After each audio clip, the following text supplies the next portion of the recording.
I know that's not who I think it is. What up, y'all?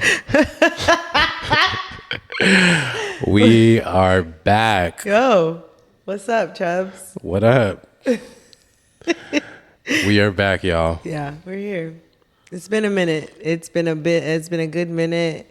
So much has happened. I feel like we filmed our last episode kind of like at the middle of the beginning of summer. I think it was like our last episode? Yeah. Yeah, I think our last episode might have been exactly like 2 months ago. Yeah, the middle of. Or at least we launched it. Around summertime, yeah. And the summer was wild. A very involved summer on many levels. For us, Totally. our life was lifing very aggressively. Very We moved. much so. You'll notice a new set. Shout out to our beautiful creative director for the vision. It took a while. You all might see another set for our next episode, but yeah, this is the vibe for now. It For works. How you doing? I'm well. So much has happened in the last 2 months. Mm-hmm. I feel like at various moments, I've like had this reoccurring thought of like, man, I really want to like talk my shit. Mm-hmm. And this kind of being that like talk my shit outlet that I have. Yeah, because I don't really, do Twitter or X. Mm-hmm. I use Instagram very differently, like almost every other day. Mm-hmm. But yeah, I just was definitely like, man, I really want to talk my shit. There's so much happening. A lot to say. A lot to say, for sure. The last time our last episode was all about the presidential debate with then candidate Joseph Robinette Biden and Donald J. Trump. Then candidate, right. And I feel like we were like, it's too late. You all should have done this before. And then they did it. They were like, psych, get this man out of here. But also, one of the things that, we mentioned was that this feeling of like, well, we went through COVID and that taught us that like anything could change, anything is possible at any given moment. Like work from home became this new thing that's still, going now. Well, not new for a lot of folks, but new for the majority of the states. Mm-hmm. And just kind of being like, well, we've been through that, so anything could actually happen. And, Joe Biden is looking like he needs some rest. And among many other things. Yeah. And now we have Vice President Kamala Harris. Does she have a middle name? I feel like she does. I'm not sure. I'm always fascinated by people who don't have middle names. You don't have a middle name. Yeah, I don't have a middle name. I don't know. Anyways, we should figure out. She's fascinated by me, y'all. But yeah, now we have Kamala Harris, the Democratic nominee for the first Black and Asian American woman to be nominated for president of the United States. Word. And Tim Walz, old white dude, medium middle-aged white dude from Minnesota. The fact that as vice president candidate. The fact that somebody could be like, the fact that anytime somebody's like vice president, I'm like, who is this guy again? And yes, we have a dog who is Here comes Free, y'all. This is actually great because many people in my life are like, when I mention that we have a dog, they're like, you have a dog? Mm-hmm. I've never seen you with a dog. I'm like, I mean, we the children tend to take up a lot of conversation and life space, but this is only kind of a joke, but that shit's anti-Black. People hate to believe that Black people have dogs, and like hate to believe that we got some Negro dogs in this motherfucker. Yeah, Free. Her name is Freedom Peoples Banat. Sit. those of you who are listening, you can't see her, but Free is in the shot, and she's been with us for a long time, much longer than these kids. I can say that for sure. Good girl. Anyways, yes, this is Free Girl, and how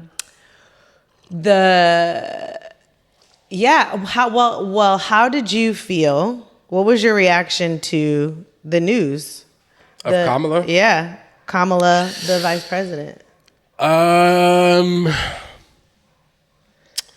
My reaction was I had a multi-layered marble cake reaction. It was definitely like LOL. Y'all did it, huh? Y'all finally did it, and also like told y'all asses to get him out. Like it literally looked terrible. Yeah. And it's like it was really sad. It was very sad. It was very like almost like, I don't know if this is the correct term, but like Twilight Zone-ish.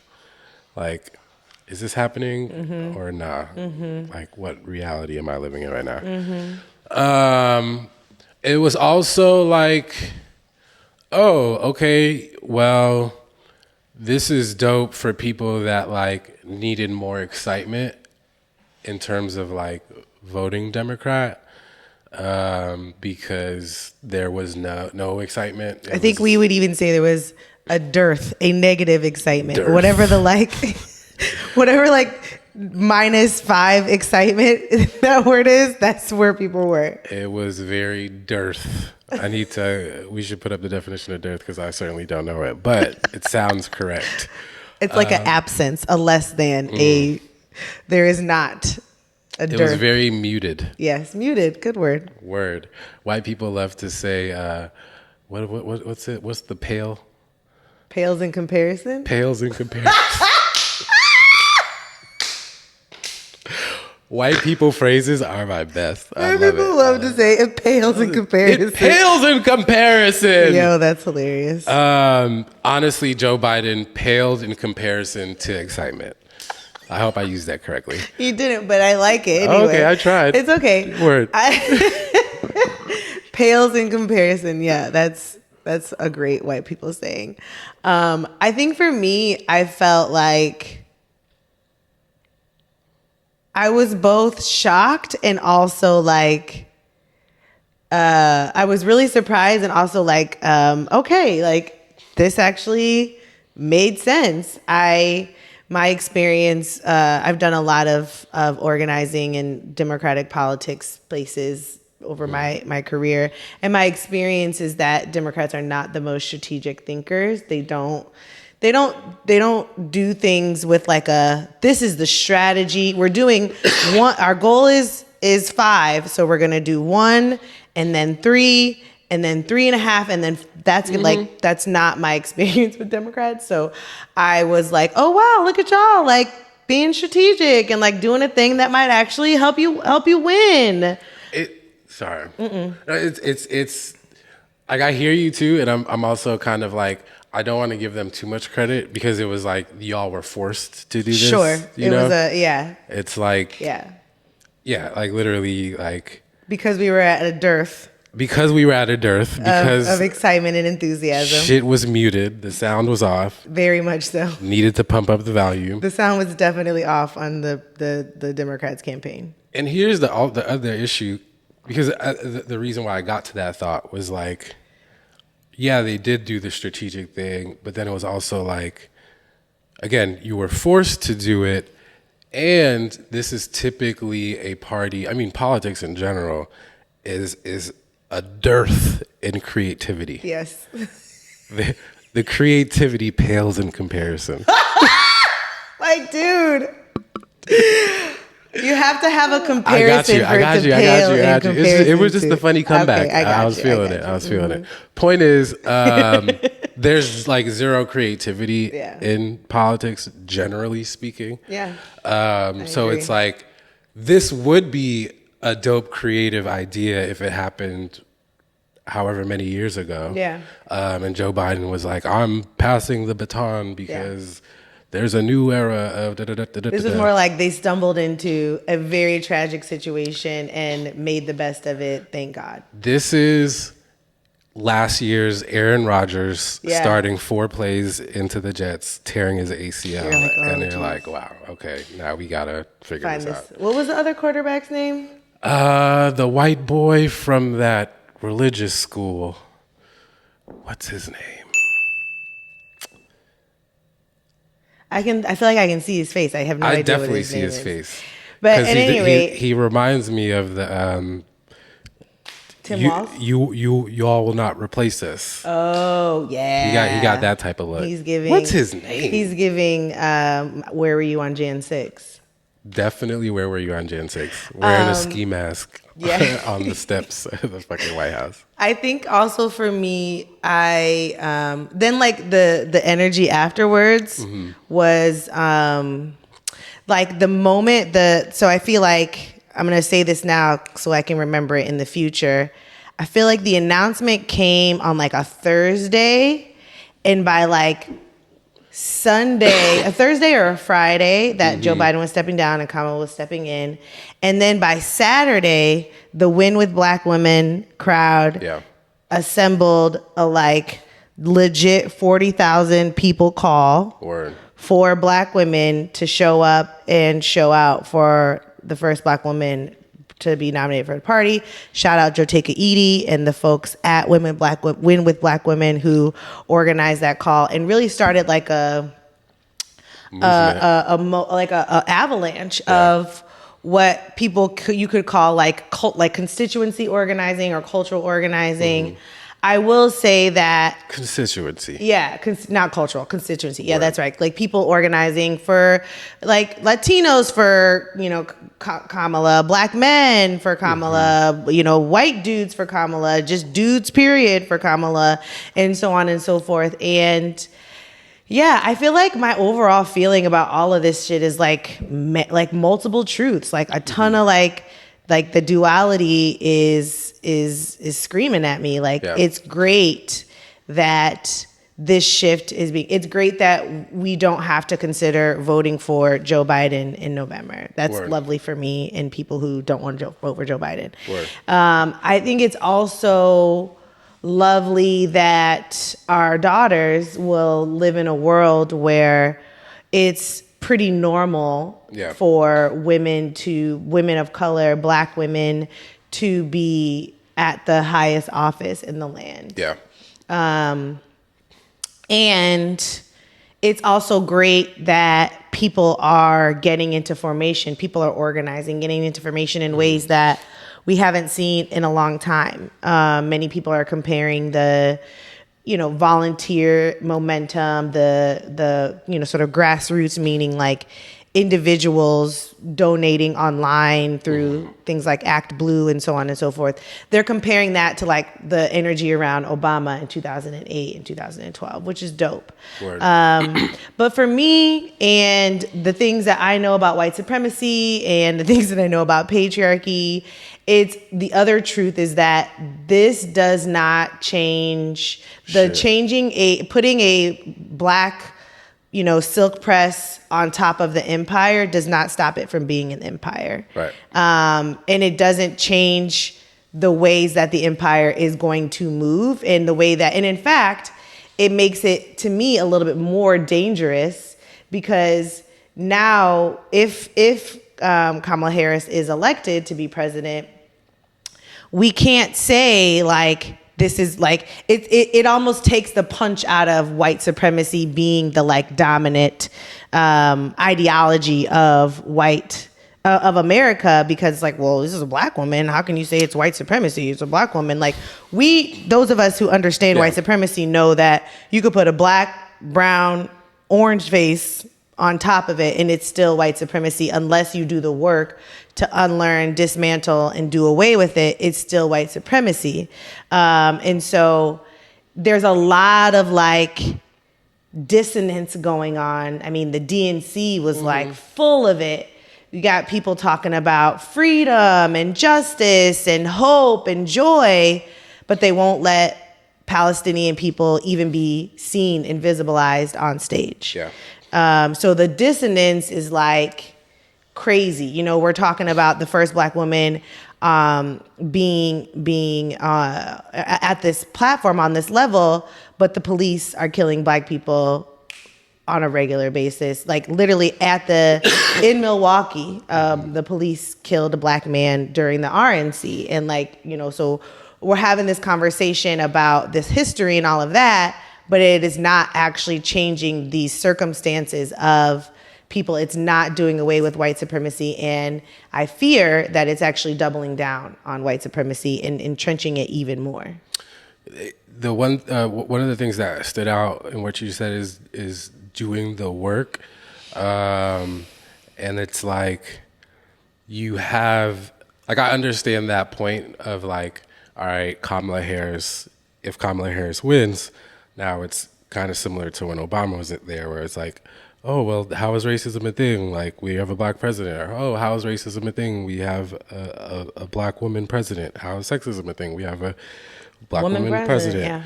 Yeah. It's annoying. It reminds me of like, kind of like the Super Bowl. Mm-hmm. Like, you all of a sudden have all these new fans that are watching this sport, whereas like all year, all off season, the in-betweens of the off season or the end of the season to the off season, the end of the playoffs, the championships, or the Super Bowl to the you know, summer off season, whoop-de-whoop, starting to the new season. You have people that have been watching the whole time. Mm-hmm. And then now you have this rush of folks that are watching on this day, and like all these people have these opinions. All these people are wearing like they're fans mm-hmm. now. And it's like, yo, first of all, where were you all season? Mm-hmm. Secondly, it's hard to take your opinion serious right now because you just got here. Yeah. And like there's storylines, there's you know, do the reading. Like there's so much that you gotta do the work. You know, there's so much that happened for this one team to get here. So it's like there's so much happening that's like still racist as fuck, still sexist as fuck, still misogynoir. Like the woman in Georgia. Yeah. You know, Amber Nicole Thurman. The shit is still happening. Uh-huh. Like, and there's this moment of like, all right, how do we hold this duality of like, yes, our daughters can see that they too can be president if, you know, if this happens, mm-hmm. that like also like they too can be president, but also like there's so much layers here that like this kind of don't mean shit. Well, also like, what does it mean if this person that looks like them is still presiding over this thing that's oppressing them? You know, like, what does that mean that, and I feel it's hard because as a Black woman who understands politics, who understands culture change, who does this work, who understands like how, you know, the sausage is made, I also know how important it is to interrupt, or how likely it is that despite the enthusiasm, the momentum, the energy, the joy, the like sauce that people are feeling kind of spill out from the Harris campaign, that there's still a good chance that like, you know, push come to shove, white women are not going to be able to vote for her. White men are certainly not going to be able to vote for her. Right. And like that, you know, that and also that she will be attacked. She will be faced with misogynistic and racist or misogynoir, which is the like kind of synergy of misogyny against Black women is the term. That's, you know, kind of what misogynoir means. And that, you know, she's going to face that more of that will be in the world. And so that means that people like me, people like us have more work to do to combat those things, mm-hmm. even as we are also like, yo, this is not it. Like, even as we're trying to figure out how to push her on issues like the war in Gaza, like police accountability, like affordability around, and not just being the corporation's candidate. Even as we're trying to push her to be more, have more progressive policies, or policies that will actually impact people's lives, you also still have to be like, damn, do I have to defend her too? Like, right. that is exhausting. It's just more work for Black women. Two things that's coming up. That's like in alignment with this, like, just because this one thing is happening doesn't mean this whole system isn't in operation right now. One, it's Tyreek Hill getting detained in front of the Miami Dolphins arena or stadium, just because you are a all-star Pro Bowl, like you are literally an NFL champion wide receiver. One of the most highly paid in the league. The most sought after, one of the fastest wide receivers, fastest wide receiver, all the top accolades, all of that. Just because you got all of that, just because all of that is under your resume, does not mean you're protected from white supremacy. Just because the very police are hired to literally, the reason why they are there is because of you. Just because they're there because of you and the money you've brought to this organization, to this stadium, does not mean you are protected. Literally, man's got yanked out the car, thrown on the ground, treated like he wasn't shit. Even though the only reason the police are there is because people are coming to see him. Literally coming. I was going to see him. Correct. Right. You were on your way to the game. Literally. Yes. What's happening? That the Tyreek Hill thing really, it's such a great example of the point that you're making around, like, it doesn't matter. White supremacy, that math doesn't math. It will never math, right? No. Because it might math at your local bar and get you a couple of free beers and whatnot.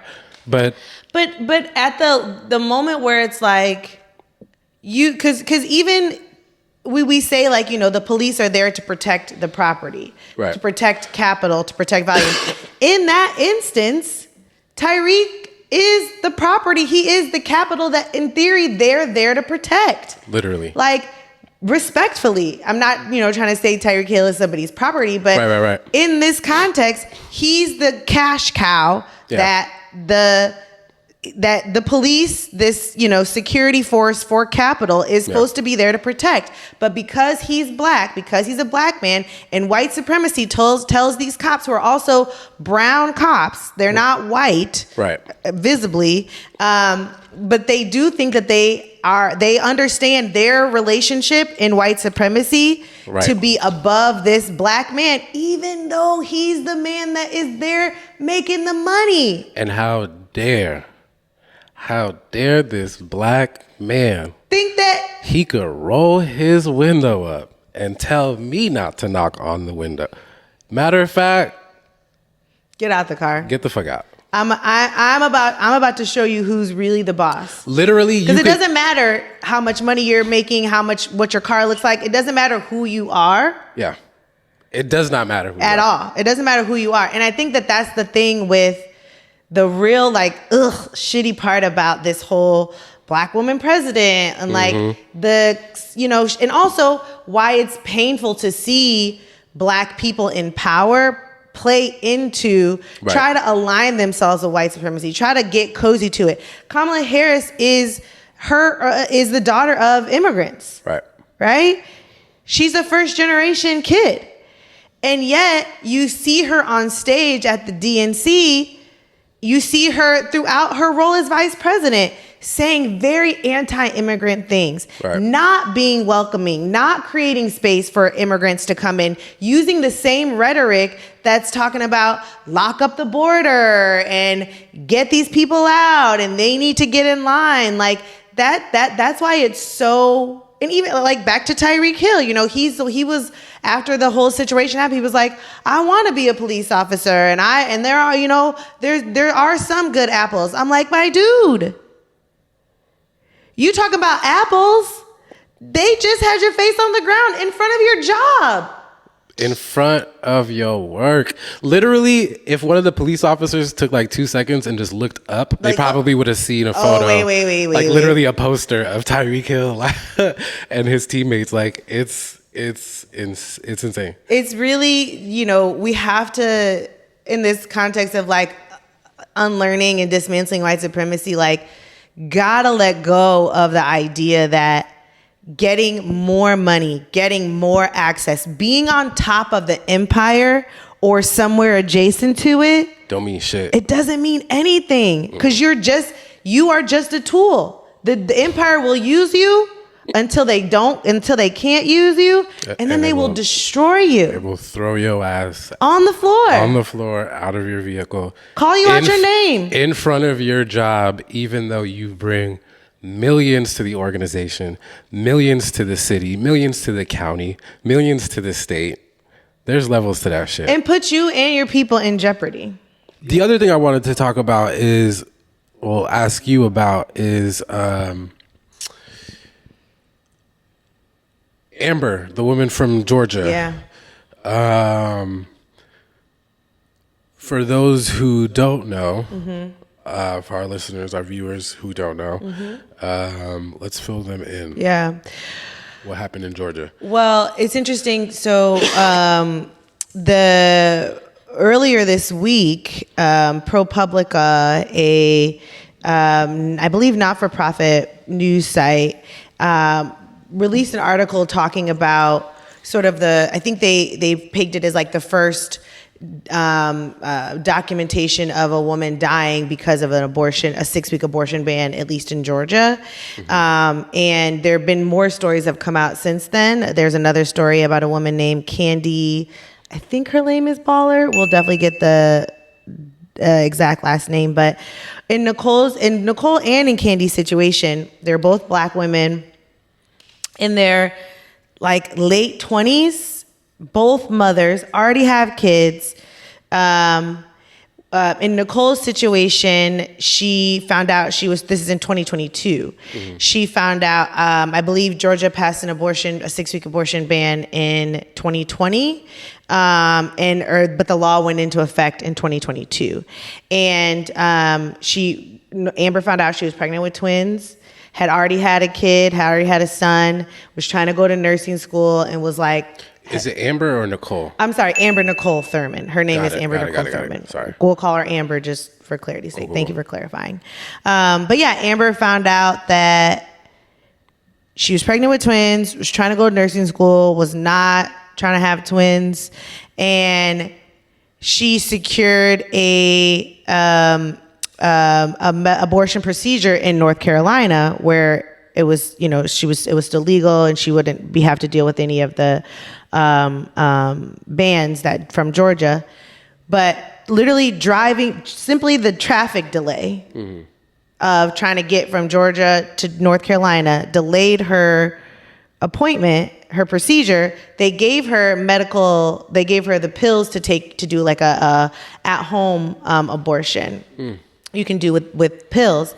And she went home, or she did it, had complications, couldn't go to the hospital in North Carolina because it was too far away. So she went to a hospital in Georgia. And the thing is, and I'm not going to say, I'm going to try to explain a little bit of the science behind it. But basically, like if you do medically induced abortions with the pills are very safe, especially if you do them early on. But sometimes your body doesn't release the fetal tissue all the way. And so if it stays in your body for too long, you can get what they call sepsis, or you can get sick. Basically, you get an infection in your uterus and you need a DNC, it's like a word, dilation, and another word that starts with a C. We'll put it in the captions, but you get a DNC. It's like a medical procedure. It's not a surgery, but you do need to do it in a hospital or with a doctor. But with these 6-week abortion bans, especially the one in Georgia, it's illegal to do those type of things. And so they wouldn't give her the DNC at the hospital. And then things got worse and worse and worse. The infection, like when you're sepsis, your organs start to fail. And so her organs started to fail. They took her into surgery, but it was too late. Terrible. And the situation with Candy, this other woman in Georgia, she also tried to do a medical at home with medicine. And again, these are very safe standard procedures, but you do need to have medical support available to you, because sometimes, just like with any delivery, like they say, people have babies all the time, every day, every minute, every second, and it's fine until it's not, right? And these are the situations where it's not, and they need additional care, but they're not able to get it because of these ridiculous bans that are not even based in science.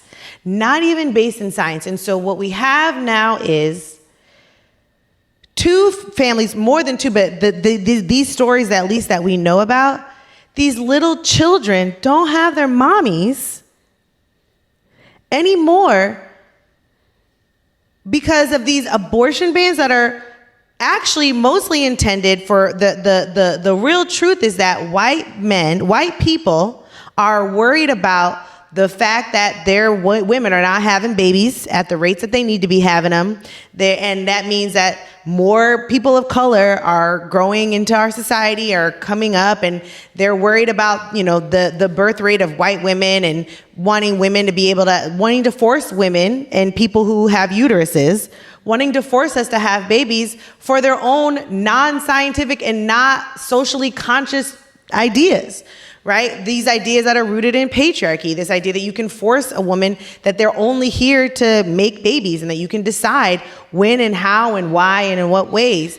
And so because of this selfishness and these backwards toxic thoughts that have now made their way into policy, right? And we can't forget the false notions around Christianity and that come from Christianity and come from this idea of life and conception and when God says a baby is a baby or a tissue is a baby. Because of these ideas, these children that need their moms, young kids, and it breaks my heart. I believe Amber's kid is 6. Like my baby. I have a 6-year-old. And there's no way that she would be okay without me. And it is gut wrenching. It is the heartbreaking is not even enough of a word to describe how it feels to think that is something that is happening on a regular basis in our world. These women, imagine how scared you are, or how scared I was going into labor with my second child, thinking about knowing the risks of being a black mom, having baby, or a black woman having a kid in this country that seems to think that it's so hard to take care of us and not listen to us when we're talking about what's going on in our bodies. The fear that I had just to have another baby, that I might leave my little girl. Imagine Amber trying to make a choice for her family, for her kid, in order to be sustained so that she can take care of her son. But now she has to drive to North Carolina, get sick on the way back. They're at the emergency room. They're not going to take care of you. Imagine the fear and the helplessness that we got to go through for that. And so I don't even really have words to describe how it feels to know that this is a thing that is possible. I live in Florida, where there is a 6-week abortion ban on it. That is law right now. And there is a issue on the ballot, issue 4 here in Florida, that would enshrine the right to have access to an abortion in the state constitution. But if it doesn't pass, then this 6-week abortion ban, it gets very hard to get rid of it, right? And so these laws are not based in science. They're Right. not based in you who's been a part of 2 pregnancies now. You know that don't make no sense.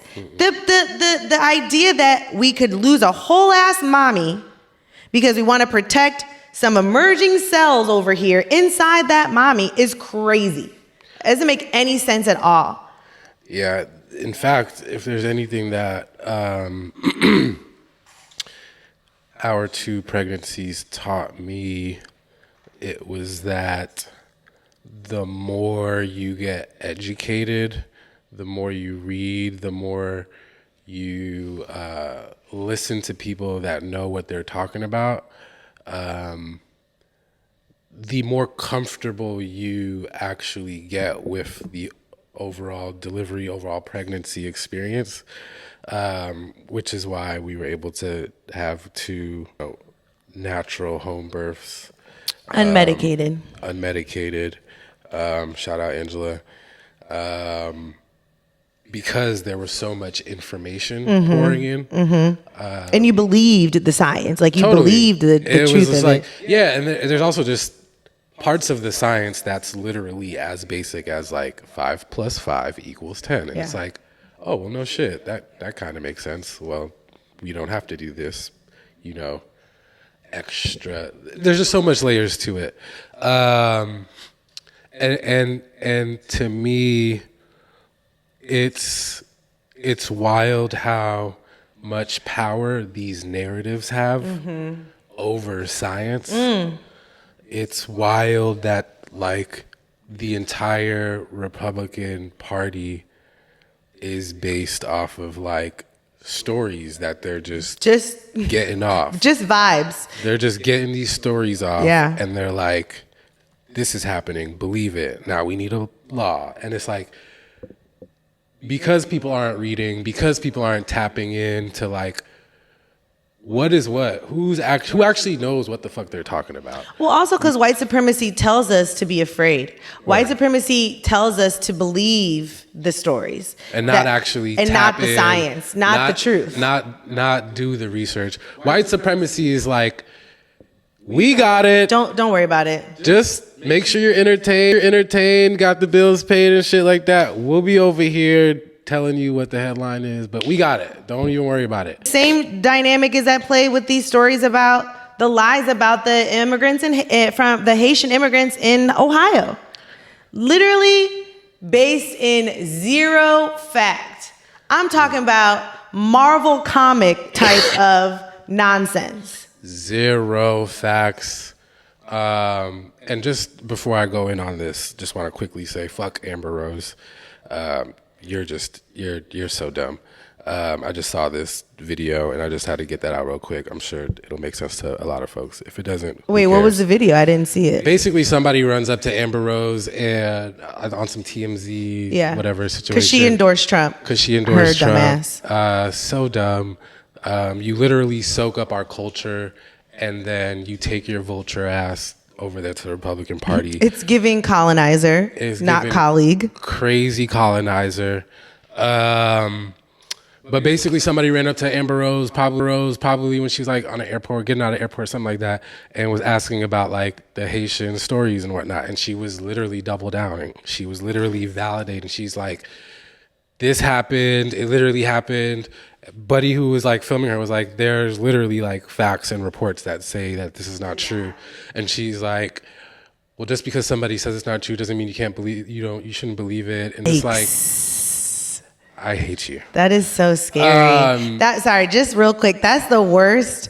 That is the worst type of like ain't shit person when you're confronted with the truth, with the facts, and you can't be like, ah, damn, okay, that I was wrong. Like, we talk about this like when you're on your journey to unlearn white supremacy, the biggest thing that you have to get good at is being like, you hear something new and you're like, oh, okay, I was wrong. Let me change my perspective. Let me rewind. Like, that is the worst type of ain't shit. Please continue.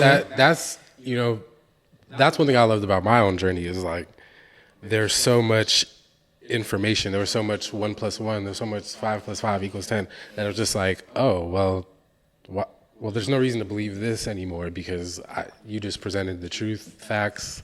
These numbers look solid. Cool. These numbers look solid.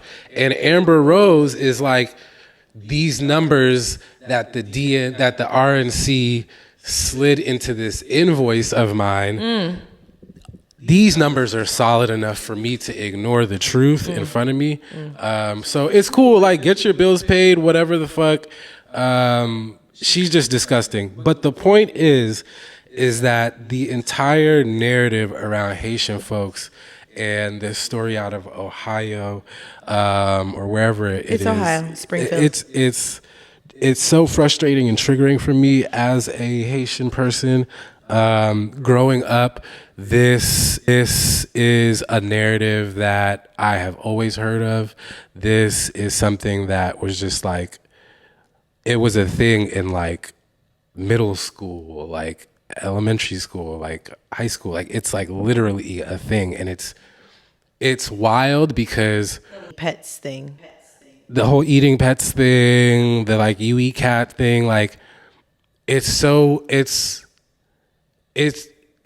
triggering to experience Trump double down, say it out during the debate, and now this is like a drumbeat that's just a thing right now, because I just remember growing up hearing these narratives and just being like, not even hearing these narratives, hearing people joke and make fun of me being Haitian, asking me if I eat cat, all this shit. I know what I went through having to absorb all that shit. I know what that did to me as a kid who literally had moments in life where like I would deny being Haitian because the shit was just so traumatizing. It was so annoying. It was so like, I don't want to fucking deal with this. So I'm not even going to tell niggas that I'm Haitian because this shit is so fucking annoying. And like, it pisses me off that like, one, this narrative is now a thing again, which this is what white supremacy does. White supremacy recycles narratives where it's most convenient for them whenever they need to. Brings up the lies in order to make a scapegoat. Also just to distract from the fact that they don't have any ideas. They actually don't. If you're concerned about protecting the border, which is like a whole bit of like, let's unpack that for at some point. But like, if that's a thing that you're worried about, Trump and them don't have any plans for that. And it's like, specifically, they need a villain. Yes. So they're going to recycle this narrative to create the villain, to get you to be distracted about this shit. Meanwhile, it's like, what the fuck? First of all, read the facts. Look into this shit. There's nothing about Haitian folks eating fucking cats. There's literally like the story that's the only thing that you actually find is some story about some woman who's not even an immigrant, literally somebody that was born in the States. I don't even think this woman is Haitian. Like, she was born in Ohio. And that's the thing. White supremacy doesn't need it. They don't need it to be true. And it's like, yo, have some type of interest in the details, because white supremacy is selling you some whack ass shit and you are buying that shit. You are eating it up. And it's wild to me that now there's a bunch of Haitian folks that are like living in fear, that are getting their homes vandalized. Haitian kids are going to school getting bullied. Literally, I'm on the phone with the homie today and she's talking about how her dad is low-key depressed because of this narrative. Oh my God. Like, it's sick, bro. It's like, so terrible. Niggas is just trying to live. Yeah. And like, and all of a sudden we're an evil character in your made up ass story. And it just it's so sick. And it's two things I want to say about this. One is that I think that it's particularly concerning for me when I see Black American people giving this type of shit any space to like be true, because laughing at it. Yeah, making jokes about it. Like, I don't think those memes are funny. It's not like, I get, we laugh to keep from crying, and like, Black people on the internet are fucking hilarious, but it's not at the expense of a whole fucking community of people. Exactly, and it would be one thing. It would also be one thing if Haitian folks were the ones leading the charge on like, ha ha hee hee, this is funny. Right. But I really think that when folks are even making jokes about it, or like memeing it, or taking it on some like, yeah, well, these immigrants are, there is some anti-immigrant sentiment among Black American folks. Totally. And I think that people that like Trump, that want these ideas that want to use those ideas to like further their toxic agenda, they play off of those sentiments. And I get really concerned about it, because the truth is, just as easy as it is for JD Vance and Amber Rose or whoever else to say, yeah, look at those Blacks over there, they're the villain, we're gonna make them the villain in our made up story. They will do the same thing to you. They do the same thing to us. They made Trayvon a villain. They made Mike Brown a villain. They made Breonna Taylor and her boyfriend a villain in these made up stories just for their agenda. So don't you ever think for a second that they won't take out the Haitian immigrant eating cats from Ohio, and put in the Black man from Detroit that is taking his tire off of his car. Like, literally, it could be any fucking thing. Yeah. And they will use you. So I really feel like folks need to like, not even tread lightly, like get off the boat. Like, that's not ours. That's not for us to even get close to giving any type of credence, any type of validity, none of that shit. We also need to give more power and like emphasis and like shout outs to doing the research. Yeah. Do the reading, guys. Like, okay, Haitian niggas is eating cats. Where? Like, show me the article. What article did you read? Who wrote the article? But also that yes, I agree with you, but white supremacy doesn't need there to be facts. Their narratives don't need there to be stats. So we could be like, show me the receipts, and they'll be like, well, like Amber Rose said, like, well, just because somebody said it's not true doesn't mean that it didn't happen. Like, okay, so now what are we talking about here? And I think white supremacy doesn't need there to be facts in this current moment. Yeah. And where the numbers sit, because the majority isn't interested in the details. The majority isn't interested in, who wrote this article? They're like, I see the headline, I don't even need to read this shit. Keep it moving. I'm actually going to start promoting this narrative that I just stumbled on, without even knowing that like this narrative is actually feeding a beast that is going to gobble your ass That's going to eat you up. You think that you're exempt from it? Oh, they're talking about those Blacks over there. No, we look the same to them.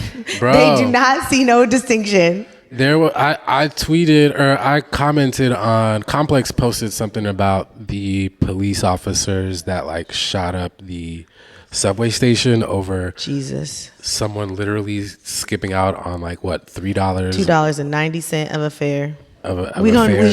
We're literally spraying down the subway. The shooting through the subway, and like I'm not sure how many people were injured versus how many people died. I think one person. I don't think anybody died. I did see a report that like one person that was shot is like brain dead. It's fucking crazy. Point is, Complex posted something about it, and then on some just like weird A/B data testing, let's see where this goes thing, I commented defund the police button and pointed towards the heart, and then abolish the police button and then pointed towards the heart, and like overwhelmingly the defund police comment had just a ton of engagement. And literally there are people, first of all, there's people saying so much wild shit, but like literally there are people that are like black and brown commenting shit like, yo, but what about the migrants, yo? Da, da, da, da, Yeah. da. Like, how could we defund the police so shit could get worse? And da, da, da, da. I'm just like, yo, you literally look like my Uncle cousins Ruckus. in them.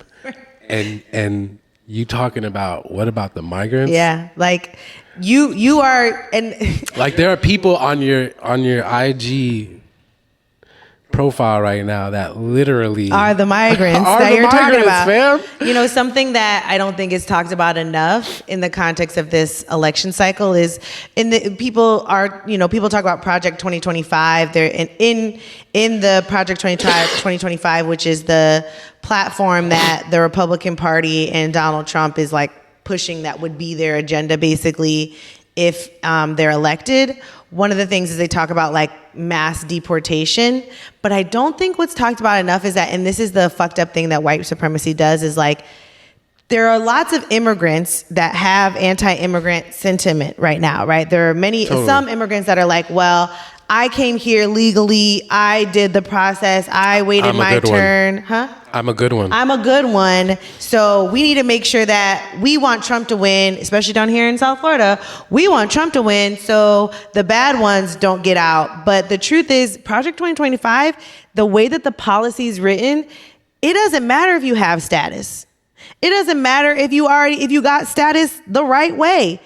They can scoop you up. They will scoop you up and get you the fuck out of here. Like because we think that like we have these laws and these rules that protect us, right? Like Tyreek, like, Kamala Harris. We think that our status, our relationship, our proximity to our closeness to the empire, to white supremacy, keeps us from being harmed, being deported, or being detained unnecessarily, illegally. It does not. So any type of like, oh, well, I did it the right way, I followed the law. At the end of the day, they don't care. It doesn't matter. The law will fuck you. It will, if you need to be thrown under the bus in order for white supremacy, the perception of power, the perception of what is, it needs to hold on to its power, you will be under that bus so fast. It's crazy. So incredibly fast. But yeah, the only other thing I wanted to say is that I think that the thing that makes me upset about, the kids in Ohio, the Haitian folks that are dealing with this bullshit in Ohio is even the idea of like, because now there's all this media attention people going to Ohio be like, we don't see any immigrants eating cats. We don't see any. That's a lie. That's wild. Like, yes, that is true. It's a lie. It's wild. But it still furthers this it gives so much air to the lie. And it puts these people in even more danger. Whether it's danger from being targeted by people who want to blow up their schools or threaten to blow up their schools, or danger from the psychology of it. Like you're talking about your friend's dad. Like it's so harmful. All of it is like, you don't even know the layers of it. It's just hella harmful. It's also like, I need people to put some respect on Haitian folks. Fuck yeah. The irony of y'all telling us we eat cat when we literally have some of the best food in the world. White people not even washing their food. Not in the islands, among Caribbean people, Haitian people. We have some of the best food.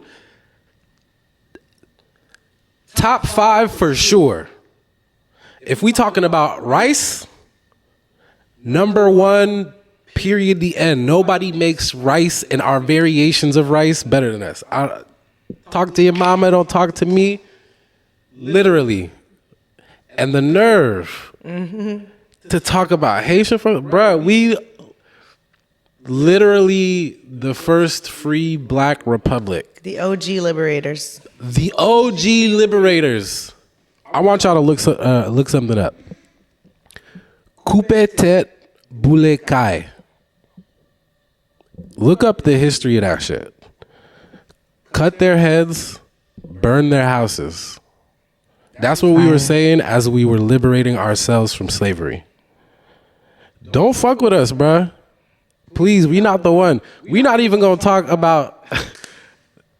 We're just not the ones. We're just not the ones. About to give some secret sauce now. We're not the ones. And I'll just leave it at that.